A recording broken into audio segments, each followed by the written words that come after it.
yes, this is the Sixers Talk podcast in your ear and for your viewing pleasure. Danny Pommells, along with our esteemed producer, co-host, / is what we like to call him. It is Ben Berry.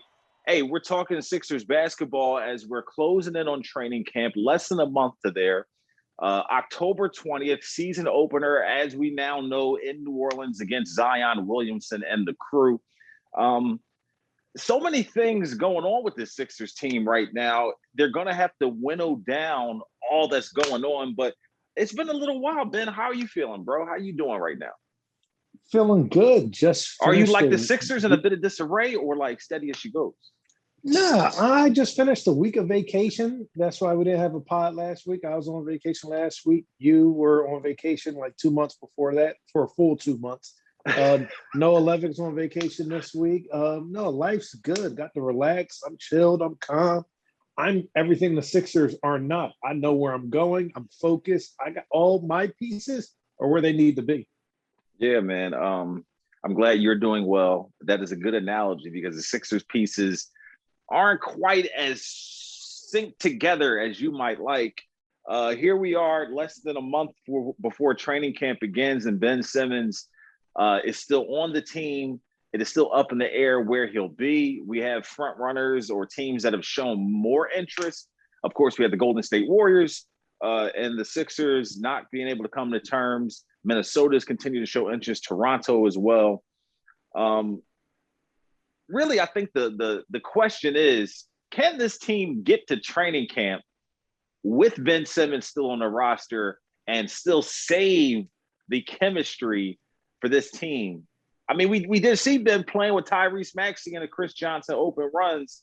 So he's talking to at least some people from the team to be able to communicate with Maxey. I don't know how Maxey far that one of goes. The players that said that he was the reason why they lost Game 7? I think that was more Doc Rivers, Joel Embiid. But, yeah, so I expect him to still have communication with Maxey. Well, he turned down playing with. Before we get into the chemistry stuff, yes, there's several teams interested in Ben Simmons. I think probably there's 29 teams interested in Ben Simmons. I don't think there's a single team interested for the value the Sixers want, and that's why he is still on the team. I think that Daryl Morey is pretty much just waiting out this Damian Lillard situation in Portland. And I don't think so. That would be putting all your eggs in one basket, which is super dangerous. I feel like what other option is there? There are plenty of options. I just think the Sixers plenty of good options. Well, there's the dividing line where, okay, there are plenty of options. How you make those options work is one thing. I feel like the Sixers are on the cusp of making something happen, but they need to get another team involved to make it like a 3-team deal so that, Toronto or what have you, whoever the primary team is in the deal, isn't mortgaging all of their assets to try to acquire Simmons. You can kind of hedge a little bit of that and get another team involved and get, maybe this trade exception that they have involved and maybe, bringing somebody in on that or, sending cash to another team or however they make it work with the draft picks and everything. I think another team is going to have to make the deal happen. Daryl Morey wants either a King's ransom or a star player. Is it a King's ransom? It's just a ransom. Like, it's just Ben Simmons is what he is. Like, no, it's a King's ransom. Like, if someone held you or me for ransom, it would be a lot lower than if they held Amy Fedor for ransom. That's the difference right now. But it's just based on the value. Like, I think the value for Simmons is based commensurate to the ransom. Like, the ransom and Ben's value are the same, I think. I think what Daryl Morey sees as Ben Simmons' value and what the rest of the league sees is two different places. Those are reports that his value is still high, but you see anonymous reports of GMs and scouts saying like, no, we don't value him that high anymore.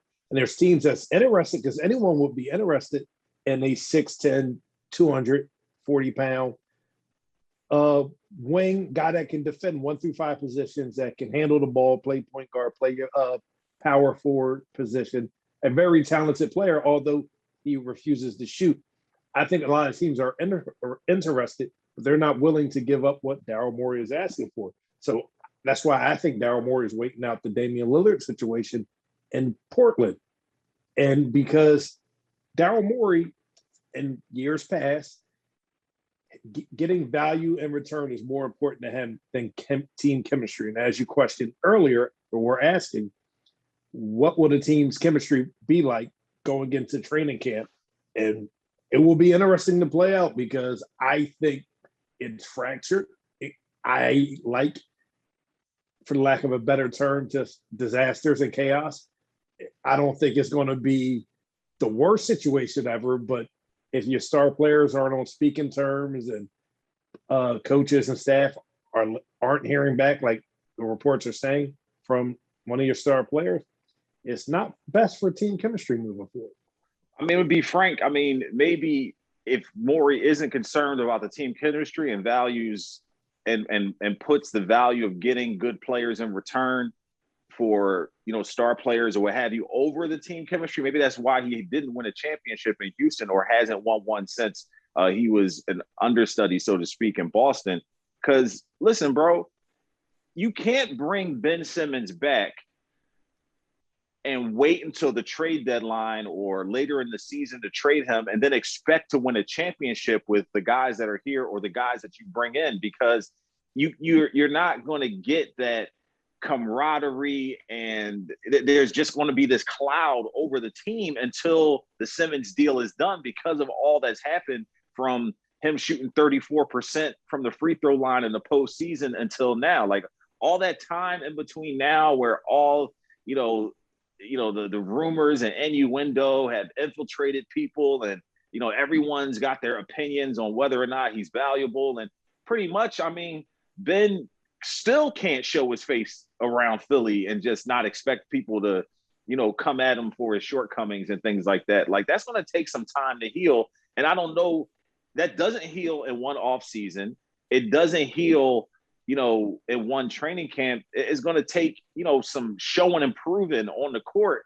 And I don't think people have the stomach for that, for, Ben, who turned down the Olympics, an opportunity to possibly win a gold medal or even a medal at all, which Australia did finish up with the bronze. Like, he turned down all of that to work on his game. If he doesn't come back with all these new accoutrements to his game, then it's going to be just all hot air. So it's been hot air for several years now. I know, but now the rubber has met the road. We are at the breaking point. I think we're at the breaking point for people that are finally came around to the dark side where I was, where I said he has improved since he came into the league. And so, like, Daryl Morey doesn't care if it leaves a bad taste in fans' mouths. He doesn't answer to the fans. He doesn't answer to me. He doesn't answer to Joe on 22nd Street. But the stakes are too high. This isn't the Houston Rockets where, they have, a chance to, like, overcome the mediocrity and get to the NBA promised land, and you can work through things. Like, we passed that point with the Sixers fandom, like, fans and the organization. Now, whether the franchise themselves sees value in winning a championship or just with all that they've done to gain value with the organization, that remains to be seen, because you can still be the owner and, reap rewards from your team's success without winning a championship, as, Josh Harris has done, tripling the value of the franchise and whatnot in the time that he bought it. But for the fans, it is make or break. It is reached a point where it is championship or bust. They haven't gotten past the second round in 20 years, bro. This is not a fan base that's really at the point where patience is even a virtue at all. Like, you're making decisions with the fan base in mind, and when you're a GM, when you're in the front office, you can't make decisions that way. I'm not saying the fan base is wrong for feeling that way. I'm saying that Daryl Morey, Elton Brand, and anyone that shows up in the suit over there doesn't care what the fan base thinks. He's going to put the value of Simmons and what he can get in return over the camaraderie of the team. And I'm saying that's not going to get you a championship. And I know he wants a championship, which he's eluded him, and since his time in Boston when he was a part of the front office. But when he's been running the show, he has not reached the pinnacle. He hasn't gotten to the promised land. So at this point, I feel like a championship is like the first order of business. So okay, if it's just to win the championship and you're not going to get the value back, and you trade Ben Simmons to keep the team camaraderie, the chemistry intact, what are you getting back? Because if you bring in a bunch of, but I think value can be achieved if a third team is involved. Now, okay, Minnesota doesn't have the pieces that you want, but if you could figure out a way to bring in, New Orleans or, Orlando or some other team which can hedge, the amount of assets that they have to give up themselves, it all of a sudden brings a whole new world into it. But once again, like, there's dominoes that have to fall. September 7th, they got the trade exception issue that's hanging over there from the Al Horford deal that needs to be addressed. So can that be combined with like a Simmons move? I'm not sure. But after September 7th, he has to walk through that door in Camden at the Sixers training facility. And that in and of itself is just animosity, angst. It's the elephant in the room. So you can't just, hey, we're going to focus on basketball and let the Simmons stuff take care of itself. Too much has happened. It just can't be, just turn the other cheek and just, hey, this is a business. We're going to go about it in a business. Like, it's gotten personal to this point when you've tried to trade me not once with the Harden deal, not twice with Golden State, but supposedly Minnesota, Toronto. Like, his name is out there. Everyone's talking about it. I don't think his values dropped that far because I feel like the Sixers need him to do more with this team than he would have to do possibly with another team, considering the fit. But him walking through that door at training camp will be a watershed moment. Now, can they deal with him through training camp before opening day? I think they can. I think that maybe he can come to training camp and they can still work things out. I mean, considering training camp starts September 28th, then the season is October 20th. That gives you almost, not quite, but about 60 days to try to figure things out before, the fans see Ben Simmons. Well, the preseason is part of it, but who knows what will happen in that time frame. But I feel like it gives them more of an opportunity to try to find some value and make the trade happen. What do you think his value is if it hasn't dropped? I don't think it may have dropped momentarily, and definitely from Sixers fans' eyes. I think in the broader picture, Ben is still highly regarded as a three-time All-Star, somebody who has made, runner-up defensive player of the year, made an All-NBA team. That I think there's value still there. Yes, he has his shortcomings, but so do a lot of players.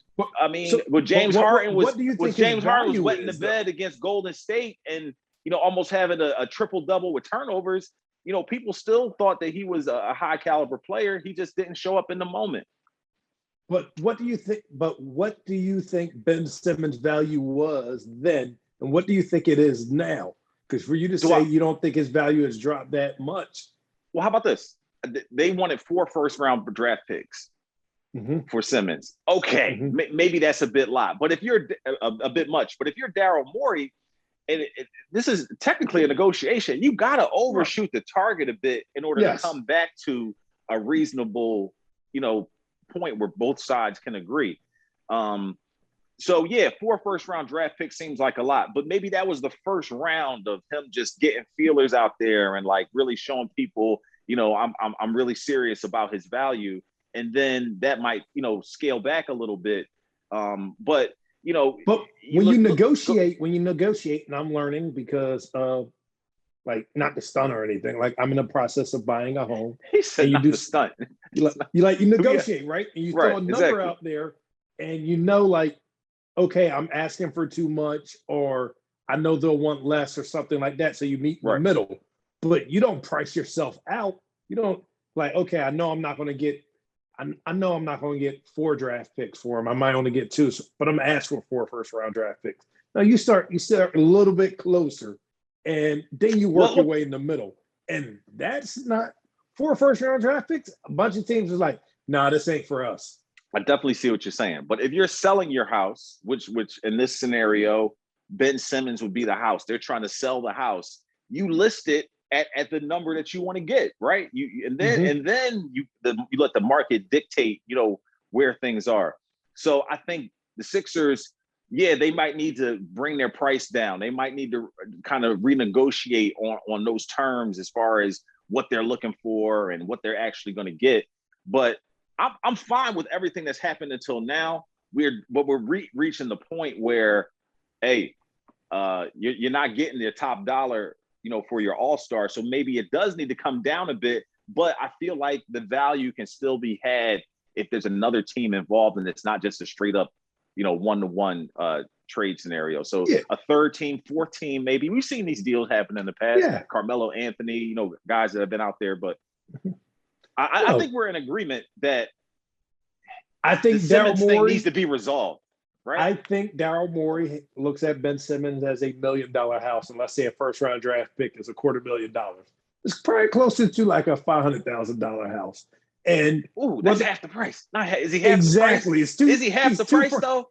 He's 2 first-round draft picks. I think that's what teams are willing to give up. That's a hard pill to swallow, and that's tough. They tried to get Fred VanVleet and OG Anunoby and draft picks from and I'm sure Raptors. Toronto laughed on the other end of that phone. Ben Simmons will be in training camp day one. And whether Daryl Morey or whether the city of Philadelphia and the team makes care, I think Daryl Morey rather get the value than work with team chemistry. And he won't be the first executive to do that. He won't be the last. I think training camp, I can agree with you there. I think he can come into training camp because it's still a little bit of the closed doors. There's still not as much, as many eyeballs. The media, he'll have his moments with the media and Zoom and media day and all that stuff. But there's not going to be the in-person stuff like we used to. They can kind of control it a little bit more than when, as the season approaches, when they're going to have the daily and weekly interactions with the media and the fans and things like that.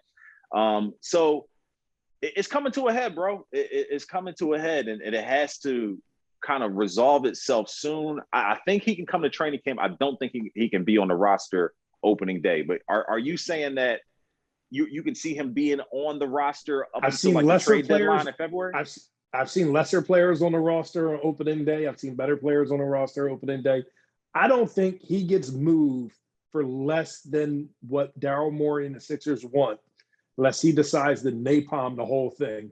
Unless he goes Jimmy Butler circa 2006, 2017, 2016, 2017 with the Timberwolves. Unless he comes in James Harden in Houston, looking 40 pounds overweight with the pillow stuff wearing a fat under suit. his warm-up. Yeah. Unless he does something like that, I just don't see Daryl Morey and the Sixers trading Ben Simmons for less than his value. And you don't also, let me get you on record on this. You don't think that it'll affect the chemistry at all, or you don't think the front office cares if it affects the chemistry? Oh, I think it'll affect the chemistry. I don't think the front office cares. That's the difference. Ready to make a move? A Wilmington University education can take you where you want to go. WilmU works online or in person. Learn more at wilmu.edu. Yeah, a lot of people had interesting off seasons besides Ben Simmons. Obviously, that has been the talk that every NBA fan across the league has an opinion on whether Simmons' value is up, whether it's down, whether he should stay on the Sixers, what team he should fit with. Everyone has an opinion, but a few other Sixers are turning heads, had developments. We saw Tyrese Maxey with that Chris Johnson Hoops crew. We saw him in the NBA Summer League balling out. He is poised to take huge steps forward. Matisse Thybulle, not to be outdone, had a tremendous showing with Australia, just his skill set and his specialty areas of expertise, of guarding, of getting in passing lanes, of slashing to the hoop. We see some development there. Maybe the shot will come along as well, considering he's had, more high-level basketball and time to gain confidence in his shot and his game overall. Furkan Korkmaz sticking with the team, new contract. It's easy to forget that this dude is only 24 years old and has so much basketball ahead of him as far as people who want to have a short leash on him or are tired of his sometiminess and his supposed, prolific three-point shooting or him being a rock-solid three-point shooter, but he can't really make free throws at the clip you would think a good shooter would. So there's a lot of little pieces here that I think that we can take a closer look at and just answer the question of the top 3 Sixers 25 and under on this team. So let's just say that this, for sake of argument, Ben Simmons is on the team now. We'll consider him as a part of this. I'm going to say he's going to be on both of our lists as 25 and under. You can't leave him off and have taken. He's now suddenly not one of the best players on the Sixers 25 and under. I'm going to say, is he going to be on your list? You said promising or best. Those are two different things. You know, I'm looking at people with a lot of potential. I didn't say promising. I said the best players on this team 25 and under. Who's on your list? The best or most promising? Because we agreed to do the most promising. If you want best, that's a different conversation. Is it?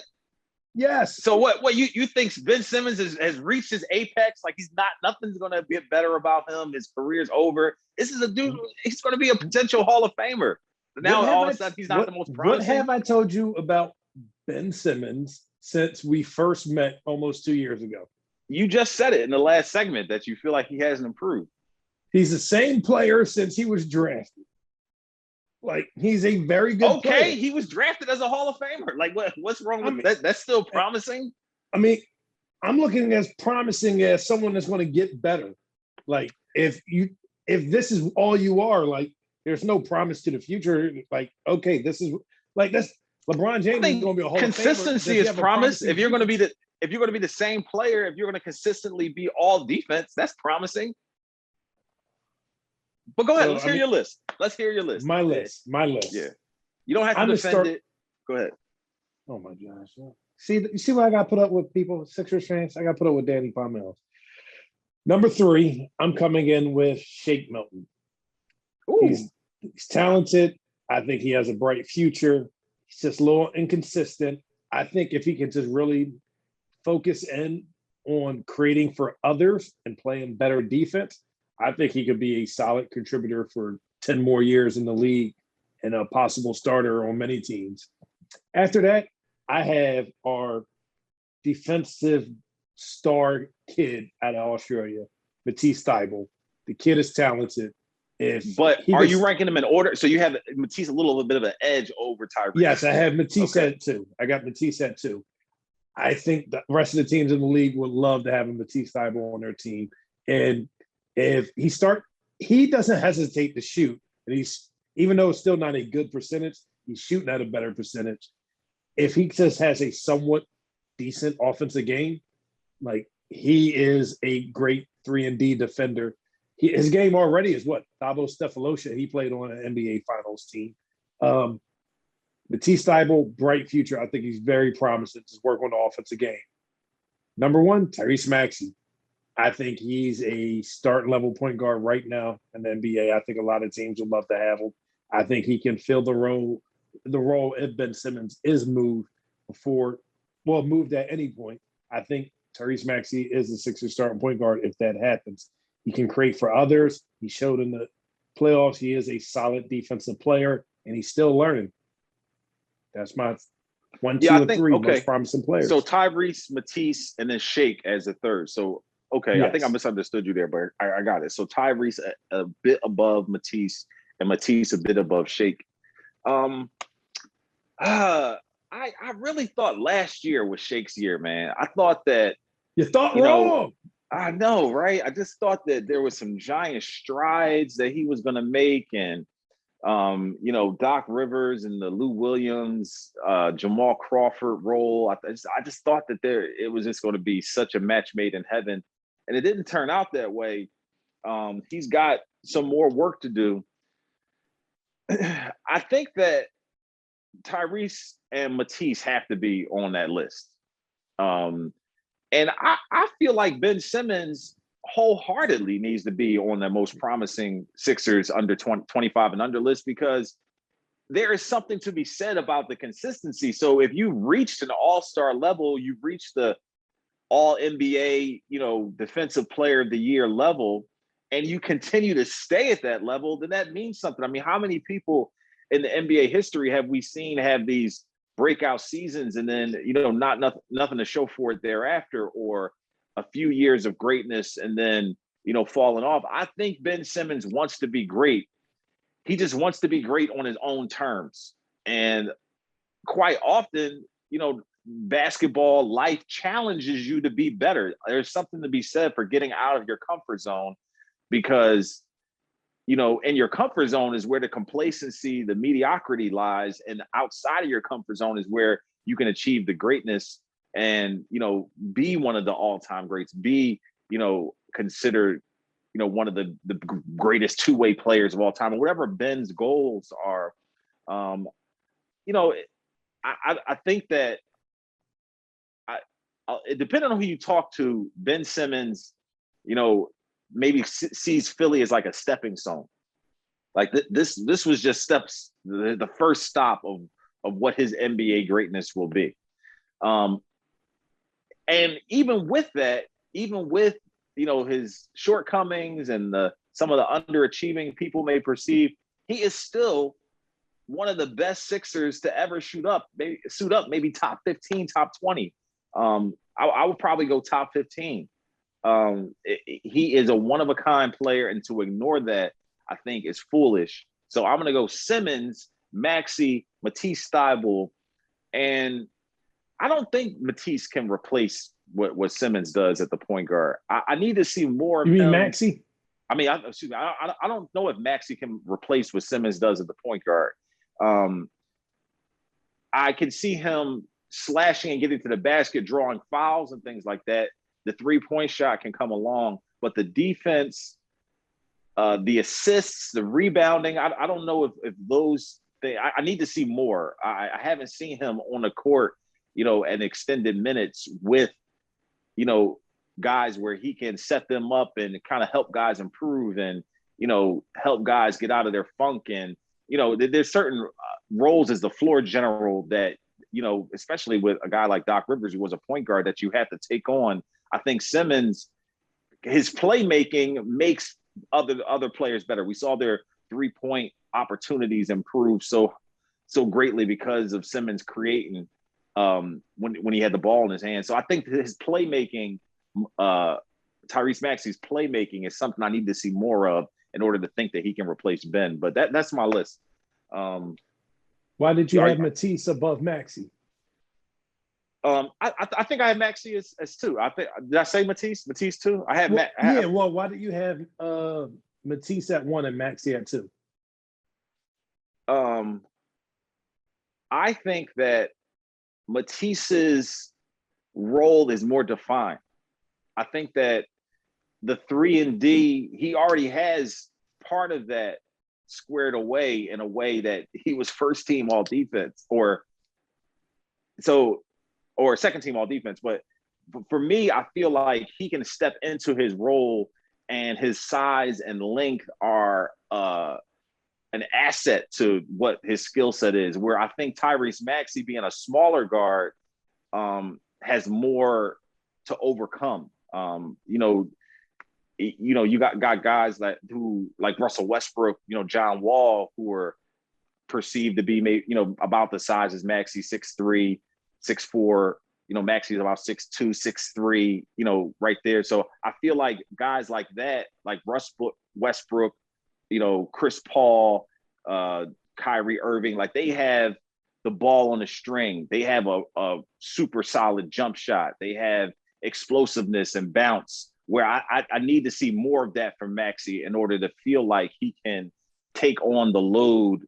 You got guys like De'Aaron Fox who are smaller guards, but he can fill it up like anybody can. You know what I'm saying? So I don't know if Maxey has that same attack mode and other abilities to overcome the size difference. So I feel like Matisse is more molded and shaped into being that 3-and-D, that wing that locks down the side of the floor, where I think Maxey has a little more ways to go.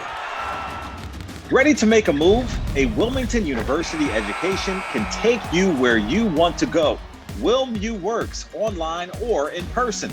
Learn more at wilmu.edu. Some things to remember, some things to think about. Of course, September 28th is the start of training camp. October 20th, the Sixers open the season. September 7th, they have to move it or lose it on this trade exception they got with Al Horford, 8.2 million, almost 8.2 million bucks that they have to either break up and sign trade for someone with 4 million and 4 million, 5 and 3, 6 and 2. However, they need to use the money involved in that. So we'll see if they do that by September 7th. You know, Daryl Morey, he's supposed to be a savvy GM and whatnot. I'm sure he has an ace up his sleeve. Well, some card. Maybe it's not an ace. Maybe it's a jack up his sleeve to kind of address that. Are you? Do you think that? Well, do you think that? Oh, are we playing spades? I was thinking of low spades, but I don't think all of our listeners probably play spades. Do you feel like they have someone in their sights that they, or maybe a couple of guys in their sights that they want to address with this? Could you see a scenario where that trade exception expires and they don't use it? How would you consider that if they didn't use it? I would like to think they have someone in their sights because, you know, it's their job. About a week away. I think so much has been focused on what's going to happen with Ben Simmons. A lot of fans haven't thought about the trade exception. The Sixers have to be prepared to use that and have players in mind. However, we've seen before that these front offices from time to time miss things, like the Anthony Davis trade to the Lakers a couple of years ago. Someone in the front office mismanaged and didn't take into account for his salary, so they had to rebuild the roster. Things like that are overlooked from time to time. I would like to think Daryl Morey and co are on top of things, though. They currently have 14 players under NBA contracts and have Aaron Henry and Grant Riller on the two-way contracts. So they can carry up to 20 people into training camp and then have to trim the roster to 15. So there's room for people to be on there, but obviously you're not going to use your trade exception to acquire a player or players who you're then going to let go, you know, shortly thereafter. So these will be people who would have some staying power. So definitely worth keeping an eye on to see how the Sixers try to continue and improve this roster. Hey, this has been the Sixers Talk Podcast. We appreciate you listening and viewing on YouTube. For Ben Berry, I'm Danny Pommells. We will see you later this week with more Sixers Talk. Take care. We'll see you next time.